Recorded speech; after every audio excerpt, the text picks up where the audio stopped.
Right ఇక breaking news చూస్తే formula ఈ కార్ రేస్ కేసులో కేటీఆర్ పై విచారణకు గవర్నర్ గ్రీన్ సిగ్నల్ ఇచ్చారు. చార్జ్ షీట్ వేసేందుకు గవర్నర్ ఆమోదం తెలిపారు. కేటీఆర్ పై విచారణకు అనుమతి ఇవ్వాలని కోరుతూ ఇటీవల గవర్నర్ కు తెలంగాణ ప్రభుత్వం లేఖ రాసింది. అలాగే ఈ కేసులో ఇప్పటికే 4 సార్లు ఏసీబీ విచారణకు కేటీఆర్ హాజరయ్యారు. అయితే ఇప్పుడు గవర్నర్ ఆమోదం తర్వాత అటు ప్రభుత్వం ఇటు ఏసీబీ ఎలాంటి చర్యలు తీసుకునేదనే ఆ అంశంపై ఆసక్తి నెలకొంది.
ఫార్ములా ఈ కార్ రేసు కేసులో కేటీఆర్ పై విచారణకు గవర్నర్ గ్రీన్ సిగ్నల్ ఇచ్చారు. చార్జ్ షీట్ వేసేందుకు గవర్నర్ ఆమోదం తెలిపారు. కేటీఆర్ పై విచారణకు అనుమతి ఇవ్వాలని కోరుతూ ఇటీవల గవర్నర్ కు తెలంగాణ ప్రభుత్వం లేఖ రాసింది. అలాగే ఈ కేసులో ఇప్పటికే 4 సార్లు ఏసీబీ విచారణకు కేటీఆర్ హాజరయ్యారు. అయితే ఇప్పుడు గవర్నర్ ఆమోదం తర్వాత అటు ప్రభుత్వం ఇటు ఏసీబీ ఎలాంటి చర్యలు తీసుకున్నదనే అంశంపై ఆసక్తి నెలకొంది. ఇక ఇదే అంశానికి సంబంధించి పూర్తి సమాచారాన్ని మా క్రైమ్ బ్యూరో చీఫ్ ఇన్నారెడ్డి అయితే అందిస్తారు. చెప్పండి ఇన్నారెడ్డి. కేటీఆర్కు ఒక రకంగా ఇబ్బందులు తలెత్తే అవకాశం చాలా స్పష్టంగా కనిపిస్తూ ఉంది. దాదాపుగా ఏసీబీ ఎప్పుడైతే గవర్నర్కు 70 రోజుల క్రితం ఎప్పుడైతే పిటిషన్ పెట్టుకుందో దీని మీద అనుమతినివ్వడంతో ఛార్జ్షీట్ దాఖలు చేయొచ్చు అని చెప్పన్న అనుమతి నేపథ్యంలో ప్రస్తుతం ఏసీబీ అధికారులు ఒక ఎఫ్ఐఆర్ నమోదు చేసి దీని మీద పూర్తి స్థాయిలో విచారణ జరిపే అవకాశం కనిపిస్తూ ఉంది. దీంట్లో ప్రధానంగా ఏసీబీ అధికారులు చూస్తే మొత్తంగా 54 కోట్లకు సంబంధించిన వ్యవహారంలో దాదాపుగా 44 కోట్ల రూపాయలకు సంబంధించి ఈ ఎలక్ట్రో బాండ్లు బీఆర్ఎస్ పార్టీకి అందాయని చెప్పేసి దీంట్లో క్విడ్ ప్రోకో ఉందని చెప్పేసి అన్న స్పష్టమైన ఆధారాలు ఉన్నాయని చెప్పని కూడా ప్రస్తుతం యాంటీ కరప్షన్ బ్యూరో భావిస్తూ ఉంది. సో ఈ నేపథ్యంలోనే మరి మరోసారి కేటీఆర్ని ఇప్పటికే దాదాపుగా 4 సార్లు విచారణ చేసిన నేపథ్యంలో మరోసారి కేటీఆర్ని విచారించే క్రమంలో ఇక్కడ 2 పాయింట్లు మనం గమనించాలి ఫాతిమా. అంటే ఎన్నో మామూలుగా ఛార్జ్షీట్ చేసినప్పుడు ముందు ఆయన్ను విచారించే క్రమంలో మామూలుగా విచారణకు పిలుస్తారా, లేకపోతే అరెస్ట్ చేసి రిమాండ్లో ఉన్న తర్వాత ఆయన విచారణ పిలుస్తారని దాని మీద ఖచ్చితంగా ఒక ప్రణాళికాబద్ధకంగా యాంటీ కరప్షన్ బ్యూరో ముందుకెళ్తున్నది మాత్రం వాస్తవం. దీంట్లో ప్రధానంగా మనం గమనిస్తే ఆయన్ను ఖచ్చితంగా అరెస్ట్ చేస్తారు. అరెస్ట్ చేయడానికి కూడా కొన్ని కారణాలు ఉన్నాయి. అంటే ఆయన ఇప్పటికే దాదాపు 10 సంవత్సరాల పాటు అధికారంలో ఉన్నాడు కాబట్టి విచారణలో భాగంగా ఆయన కనుక బయట ఉంటే ఇప్పుడు ఏదైనా ఒక విచారణ జరుగుతున్నప్పుడు విచారణకు సంబంధించి ఏసీబీ అధికారులు కొన్ని సాక్ష్యాలను సేకరించి సాక్ష్యాధారాలకు సంబంధించిన వ్యవహారంలో ఈ ఇన్వాల్వ్మెంట్ ఉందా లేదా, ఇది నువ్వు చేసావా లేదా, దీంట్లో నీ పాత్ర ఎంత అన్న అన్ని క్వశ్చన్ అడుగుతూ ఉంటారు. సో ఇవన్నీ కూడా కేటీఆర్ ముందు రివీల్ అవుతాయి.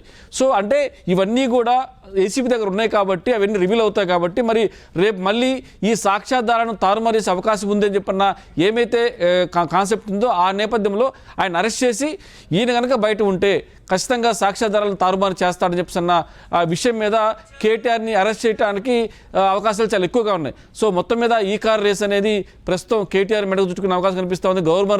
గవర్నర్ దీని మీద ఛార్జ్షీట్ వేయడానికి ఎప్పుడైతే అనుమతి ఇచ్చారో దీని మీద ఏ రకంగా ముందుకు పోవాలి, తర్వాత ఏ రకమైన ప్రణాళికతోటి ఈ కేసును ముందుకు తీసుకెళ్ళాలి, దీంట్లో 54 కోట్లకు పైబడి ఏమైతే స్కామ్ జరిగిందో దీంట్లో A1గా ఉన్నాడు కేటీఆర్.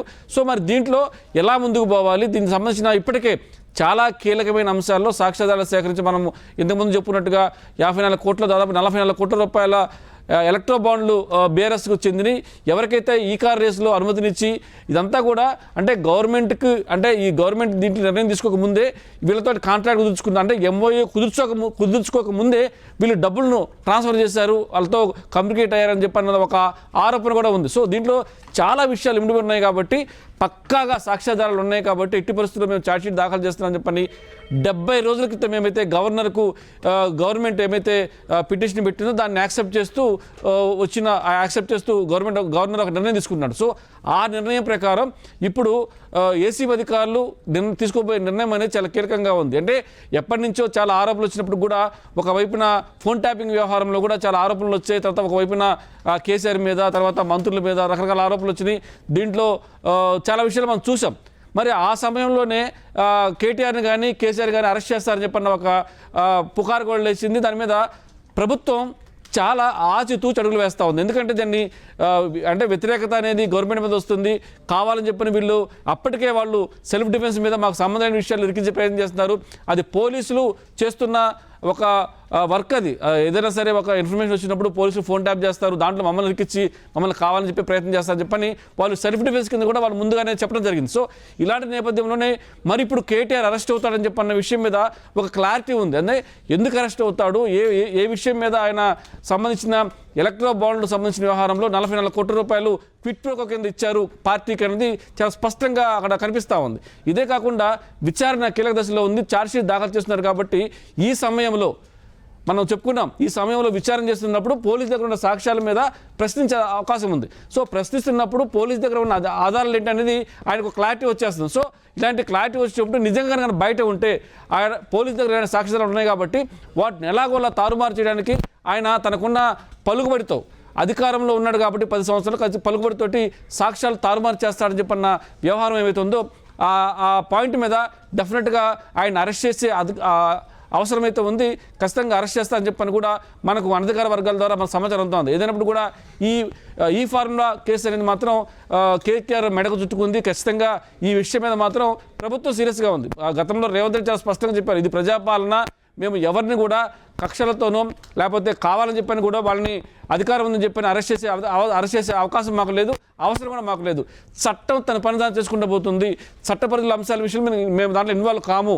ఇదంతా కూడా గతంలో రేవంత్ రెడ్డి వ్యవహారంలో ఏ రకంగానైతే ఆయన్ను దారుణంగా రాత్రిపూట ఇంట్లో తలుపుల పగలొట్టి మరీ అరెస్ట్ చేసి తీసుకుపోయారో, ఆ తర్వాత ఎప్పుడైతే రేవంత్ రెడ్డి అధికారంలోకి రాగానే వెంటనే కేటీఆర్ కానీ కేసీఆర్ కానీ అదే తరహాలో అదే పందాలు అరెస్ట్ అవుతారని చెప్పని చాలామంది ఊహాగానాలు చేశారు. దాని మీద మీడియాలో చాలా కథనాలు వచ్చాయి. దానికి చెక్ పెడుతూ రేవంత్ రెడ్డి చాలా స్పష్టంగా చెప్పడం జరుగుతూ ఉంది, ఇది ప్రజాపాలన, ప్రజలు మాకు ఇచ్చిన అవకాశం, ఈ అవకాశం అడ్డుగా పెట్టుకొని కక్షపూరితంగా వ్యవహరించడం అనేది మేము ఎట్టి పరిస్థితుల్లో చేయం. ఏది జరిగినా కూడా, ఏ నిర్ణయం జరిగినా కూడా చట్టం తన పరిధిలో తన పని తాను చేసుకుంటూ పోతుంది. ఎక్కడెక్కడ కూడా గవర్నమెంట్ ఇన్వాల్వ్మెంట్ ఉండదు, కక్షపూరితంగా వ్యవహరించే అవకాశం ఎట్టి పరిస్థితులు లేదని చెప్పని ఒక క్లారిటీ ఇవ్వడం జరిగింది. ఆ తర్వాత ఫోన్ ట్యాపింగ్ కేసు వ్యవహారం కూడా ఖచ్చితంగా రేపు ఎల్లుండిలో కేసీఆర్ అరెస్ట్ అవుతున్నాడు, కేటీఆర్ అరెస్ట్ అవుతున్నాడు చెప్పని రకరకాల ఊహాలు వచ్చి మీడియాలో కథనాలు కూడా వచ్చాయి. సో వీటన్నిటిని చెక్ పెడుతూ ఎలాంటి అరెస్టులు జరగకపోవడంతో ప్రజల్లో ఒక కన్ఫ్యూజన్ ఉంది. అంటే వీళ్ళు ఎందుకు అరెస్ట్ చేయట్లేదు, నిజంగానే వీళ్ళు తప్పు చేయలేదా అని చెప్పన్న ఒక డౌట్ కూడా వచ్చింది. సో మొత్తం మీద రేవంత్ రెడ్డి చాలా క్లారిటీ రేవంత్ రెడ్డి ప్రజాపాలనకు సంబంధించిన వ్యవహారంలో చట్టంలో ఉన్న అంశాల ఆధారంగా, చట్ట పరిధిలో ఉన్న అంశాల ఆధారంగా పోలీసులు చట్టం అనేది తన పని చేసుకుంటూ పోతుందని చెప్పిన నేపథ్యంలో ఇప్పుడు మనం ఈ అంశాన్ని కనుక చూస్తే దీంట్లో కేటీఆర్ చాలా స్పష్టంగా ఇన్వాల్వ్ అయ్యాడు. ఈ కార్ రేస్లో ఉన్నాడు, ఆయన మొదలుపెట్టిన తనే, కాంట్రాక్ట్ కుదుర్చుకున్న తనే, దానికి సంబంధించిన డబ్బులు వ్యవహారం కూడా ఇన్వాల్వ్ ఎందుకు తనే కాబట్టి దాన్ని ఏ విధంగా చేసి ఎఫ్ఐఆర్ చేస్తున్న నేపథ్యంలో ప్రస్తుతం 54 కోట్లు చెప్పిన దాని మీద అసలు ముందు ఎంఓయూ చేసుకున్న తర్వాత ఎవరైనా సరే దానికి సంబంధించిన మెయింటెనెన్స్ డబ్బులు అడుగుతారు, తర్వాత గవర్నమెంట్ ఫండింగ్ అడుగుతారు. అది ఎంఓయూ కాకముందు ఏ రకంగా తీసుకున్నారు? సో ఎంఓ కాకముందే వాళ్ళు 54 కోట్ల రూపాయలు తీసుకున్నారన్న మన అంశం ఒకటి. దాని తర్వాత క్విట్ ప్రోకో కింద ఆ 54 కోట్లు 44 కోట్ల రూపాయలు ఎలక్ట్రో బాండ్ల కింద బీఆర్ఎస్ పార్టీకి చెందాయి అని చెప్పేసి అన్న ఒక ఆరోపణ. ఈ రెండు ఆరోపణలకు సంబంధించి చాలా కీలకమైన ఆధారాలు ఉన్నాయి. దీని మీద ఎన్ఫోర్స్మెంట్ డైరెక్టరేట్ కూడా దీంట్లో విచారణ కొనసాగిస్తున్న నేపథ్యంలో చాలా విషయాలు బయటకు వచ్చే అవకాశం ఉంది. దీంట్లో విదేశీ కరెన్సీకి సంబంధించిన వ్యవహారం కాబట్టి దీంట్లో ఎన్ఫోర్స్మెంట్ డైరెక్టరేట్ అనేది ఇన్వాల్వ్ అయింది. మరి దాంట్లో ఎన్ఫోర్స్మెంట్ డైరెక్టరేట్ సంబంధించిన వ్యవహారంలో ఎలాంటి సాక్ష్యాధారాలు ఉన్నాయని చెప్పిన దాని మీద విదేశీ కరెన్సీలు ఏ రకంగా వీళ్ళు షిఫ్ట్ చేసుకుని ఉన్నారు, దీంట్లో మనీ లాండరింగ్ ఏమైనా జరిగిందా, మనీ లాండరింగ్ జరిగిందని చెప్పిన అంశాల మీదనే ఎన్ఫోర్స్మెంట్ డైరెక్టరేట్ విచారణ జరుగుతుంది. కాబట్టి ఆ వ్యవహారంలో కూడా ఇన్వాల్వ్ అయింది, మనీ లాండరింగ్ అనే అంశం కూడా ఇన్వాల్వ్ అయింది. కాబట్టి ఖచ్చితంగా ఈ విషయంలో మాత్రం ఎట్టి పరిస్థితుల్లో తప్పించుకునే అవకాశం తప్పించే అవకాశం అయితే లేదని చెప్పని తెలుస్తూ ఉంది. ఓవరాల్ చూస్తే ఈ కార్ రేస్ వ్యవహారంలో మాత్రం ఖచ్చితంగా చర్యలు చాలా తీవ్రంగా ఉంటాయి. కానీ ప్రతి అంశాన్ని కూడా చాలా ఆచితూచి ఎక్కడ కూడా మిస్టేక్ అనేది లేకుండా వాళ్ళు ఒకవేళ కన్నా సెల్ఫ్ డిఫెన్స్ కింద ప్రభుత్వం మీద ఆరోపణలు చేసినా, ఏసీబీ మీద ఆరోపణలు చేసినా కూడా ఎక్కడ కూడా చట్ట పరిధిలోనే చేయాలని చెప్పేసి అన్న విషయం మీద చాలా స్పష్టమైన ఆదేశాలు రేవంత్ రెడ్డి ఇప్పటికే ఏసీబీ అధికారులు ఇవ్వడం జరిగింది, పూర్తి స్వేచ్ఛను ఇవ్వడం జరిగింది. సో చట్ట పరిధిలో ఏం చేయాలో మీరు చేయండి, మీకు ఎలాంటి అంటే ఒత్తిళ్లు కూడా ఉండవు, గవర్నమెంట్ తరపు నుంచి ఎలాంటి ఒత్తిళ్లు ఉండవు కాబట్టి మీకు స్వేచ్ఛనిస్తున్నారని చెప్పని గతంలోనే ఏసీబీకి పూర్తి స్థాయి అధికారులు ఇవ్వడం జరుగుతుంది.